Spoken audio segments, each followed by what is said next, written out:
होतौ जब बियाह तोरा कोई नहीं पूछतौ गे। अरे होतौ जब बियाह तोरा कोई नहीं पूछतौ गे। एने देवरा चुस्तौ गे ओने भातारा कुटतौ गे। एने देवरा चुस्तौ गे ओने भातारा कुटतौ गे। केतनो सामु लगै मही बाकी उना छुटतौ गे। केतनो सामु लगै मही बाकी उना छुटतौ गे। एने देवरा चुस्तौ गे ओने भातारा कुटतौ गे।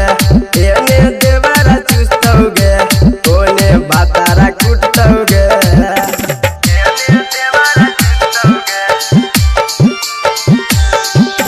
डीजे विकास बेतिया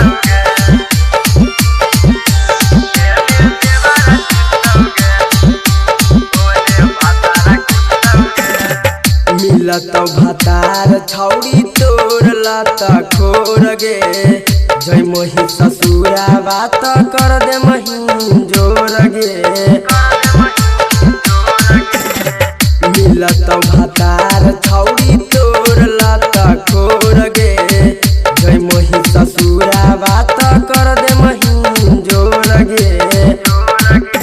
नैहर में यरवा लहंगा में लाठी उहो ठुस्तौ गे। नैहर में यरवा लहंगा में लाठी उहो ठुस्तौ गे। एने देवरा चुस्तौ गे ओने भातारा कुटतौ गे। एने देवरा चुस्तौ गे ओने भातारा कुटतौ गे।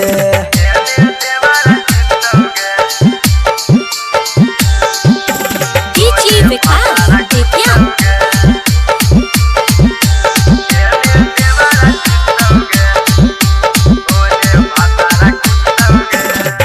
शंकर विशालावा के झूठो गरिया बही।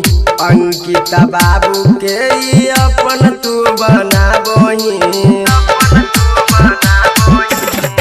रौशन बेदर्दी के झूठो गरिया बही। चंदन बेदर्दी के अपन तू बना बही। सड़ल सामान के तोर कुतबे पूछतौ गे।